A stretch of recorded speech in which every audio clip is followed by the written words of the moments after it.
आज मैं आपको कहानी सुनाने जा रही हूँ, एक ऐसी हॉरर बस की कहानी जो आपको मौत का सफर करा दे।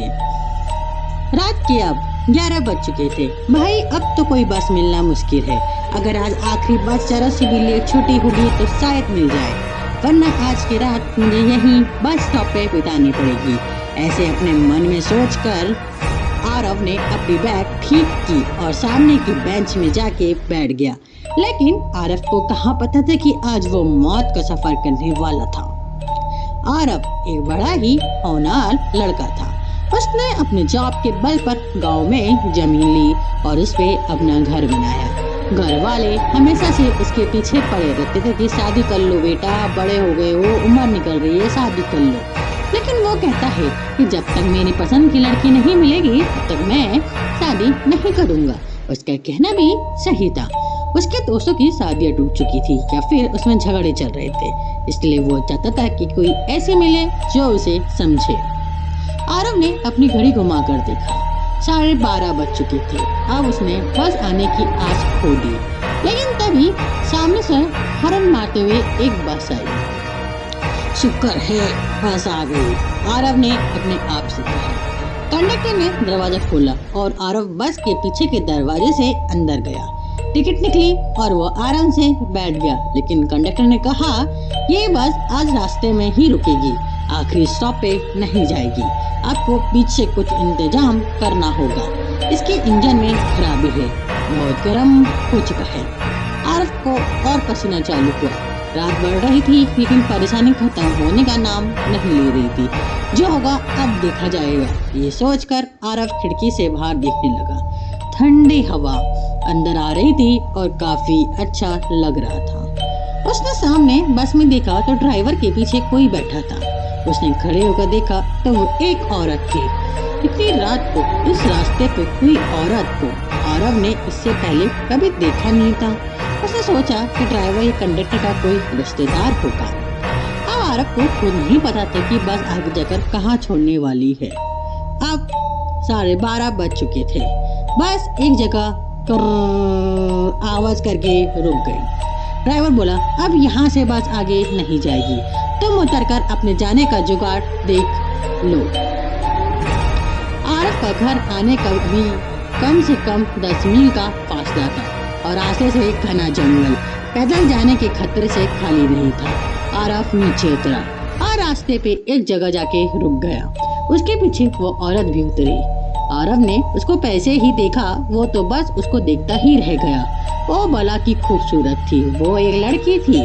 उसको देखकर आरव अपने घर जाने की परेशानी भूल गया और वो तो उसको देखता ही रह गया। मुझको भी कुछ ऐसे ही किसी खूबसूरत लड़की की तलाश थी। सामने जाकर आरव ने उससे बात करना चालू किया। आप इतनी बात कहाँ जा रही हो? ये बस वाले ही बिना ऐसे ही बीच रास्ते में उतार देते हैं। उस लड़की ने एक बार आरव को देखा।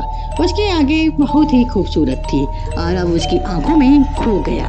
कुछ बोल पाता तभी उस लड़की ने कहा, मेरा घर यहीं पास में है, पैदल चल जा सकते हैं, अगर आप चाहो तो मेरे घर चल सकते हैं। आरव ने सोचा एकदम से कोई उसको घर चलने के लिए कह रहा है। वो जरा संभल गया। उसने कहा, नहीं नहीं नहीं, मैं यहीं रुकता हूँ, कोई मिल जाएगा तो मैं अपने घर चला जाऊंगा, बेवजह आपको तकलीफ होगी।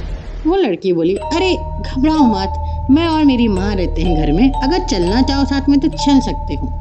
इतना विश्वास आरव के लिए काफी था। वो इसके पीछे चल पड़ा। घना जंगल और कच्चा रास्ता। आरव ने चप्पल पहनी थी, उसको जल्दी चलना मुश्किल हो रहा था। काफी दूर जाने के बाद आरव ऊपर गीली पैर पे गीली मिट्टी के फंसने लगे। रास्ते में दोनों ने बिल्कुल बात नहीं की। अचानक आरव की चप्पल कीचड़ में अटक गई। वो निकालने के लिए अपने मोबाइल का टॉर्च चालू करके नीचे झुका और चप्पल को हाथ से लेके खड़ा हुआ। सामने भयंकर अंधेरा था, कुछ भी दिख नहीं रहा था। पीछे वो रास्ता जहाँ वो बस छोड़कर आया था और ना ही वो लड़की जिसके पीछे वो यहाँ तक आया था। उसे आवाज लगानी चाहिए, लेकिन आवाज क्या देता और किसको? वो नाम भी तो नहीं जाना था उस लड़की का। हे भगवान, अब मैं क्या करूं, कहाँ जाऊं? आरव खुद को कहने लगा। आरव ने अपना मोबाइल में देखा, अब तो बैटरी भी नहीं है ज्यादा और नेटवर्क भी नहीं था उस जंगल में। लाइट लगाने के लिए काम आएगी सोचकर उसने मोबाइल बंद किया। लेकिन आजू बाजू देखा तो पता चला रहा था कि कोई जंगली जानवर नजदीक आ रहे थे। उसने चढ़ने लायक एक पेड़ देख लिया और उस पे चढ़ के बैठ गया। पर उसको कोई खतरा नहीं था। अपने बैग निकाल कर वो एक टहनी पर बैठ गया। नींद आ रही थी लेकिन उसको वो लड़की का चेहरा सामने आ रहा था और डर था कि अगर सो गया तो नीचे गिर गया तो लेने के देने पड़ जाएंगे, इसलिए आंखें फाड़ के उल्लू की तरह जग रहा था। नीचे खूंखार जंगली सुअर घूम रहे थे। अच्छा हुआ कि वो ऊपर था, वरना क्या होता पता नहीं। थोड़ी देर बाद चिड़ियों की आवाज से समझ गया कि अब सुबह होने वाली है। अब उसका डर थोड़ा कम हुआ। थोड़ा उजाला आते ही उसने वो लड़की का घर तलाश करने निकल गया। काफी दूर जाने के बाद एक घर दिखा, जरा सा पुराना सा था। आरव ने देखा कि अब सामने जंगल थोड़ा कम है और थोड़ा सामने जाकर देखा तो बहुत दूर कुछ और भी घर दिख रहे थे। शायद कोई गांव था। वो वापिस ही उस घर की तरफ आया। बाहर से आवाज लगाई, कोई जवाब नहीं आया। उसने खिड़की से झाँक कर देखा। दीवार पर कुछ फोटो थे पुराने। उसमें वो लड़की थी जो कल रात को मिली थी। उसने कहा कि उसकी माँ भी यहीं रहती है, लेकिन वो तो कहीं दिखी नहीं। आरव के मन में वो लड़की भूली ही नहीं जा रही थी। वो उस घर के बाहर उसका इंतजार करते करते रुक गया। तभी कुछ भेड़ बकरियां लेके एक आदमी आया। आरव ने उसको देख के उसको पास आते ही सवाल किया, अरे भाई, तुम वो सामने वाले गांव से हो क्या? जंगल में सुनसान जगह पर एक आदमी देखकर वो बकरी वाला चौंक गया। उसने कहा, साहब आप कौन हो और यहाँ कैसे? रास्ता भूल गए क्या? आरव ने कहा, हाँ भाई, कल रात को यहाँ तक तो आ गया था हाईवे से। यहाँ एक लड़की रहती थी, उसने उसके बारे में जानना था। क्या तुम जानते हो? कहाँ? यहाँ इस घर में? मैं तो कभी नहीं देखा, मैं यहाँ आता रहता हूँ, बकरी वाला बोला। आरव को लगा शायद ये जानता नहीं होगा इसलिए ऐसा बोल रहा है। उसके जाने के बाद आरव ने वहीं रुककर उस लड़की का इंतजार करना बेहतर समझा। उसको बहुत भूख लगी थी, लेकिन उस लड़की के सामने उसको कुछ सूझ नहीं रहा था। शाम होने पर वो बकरी वाला वापस जाते हुए आरव से मिलने आया और पूछा, साहब कोई आए क्या? अबे वाला रुके हुए हो या कोई नहीं रहता? आरव सोचने लगा कि अगर यहाँ कोई नहीं रहता तो फिर वो कौन थी जो फोटो में है और मुझे यहाँ तक लेकर आई? मुझे देखना है कि वो कौन है। कुछ देर बाद रात भी हुई। इतनी देर से ना वो लड़की आई ना ही उसकी माँ। अब आरव से रहा नहीं आया, लेकिन वापस जाना मुश्किल था, इसलिए उसने वहीं पे एक पेड़ का सहारा लिया और चढ़ के बैठ गया। घना अंधेरा छाने लगा। वो सामने घर देख रहा था। आरव अब घर से जरा दूर था। बाहर उल्लू आवाज कर रहे थे। जरा सी आवाज पे झट से गर्दन मुड़ जाती थी। खुद की सांस और धड़कन भी आरव को महसूस होने लगी थी। तभी अचानक सामने से सफेद कपड़ों में वो लड़की आती हुई दिखी और उसको देखकर आरव को बड़ा अच्छा लगा। चलो, जिस बात के लिए वो कल से यहाँ बैठा था उससे मिलना तो हो जाएगा। वो अब उतरने की कोशिश कर रहा था पेड़ से कि तभी उसकी नजर उसके साथ चल रही एक और परछाई की तरफ गई। वो एक आदमी था, उसके पीछे पीछे चल रहा था। अब आरव वहीं रुक गया और ऊपर से सब देखने लगा।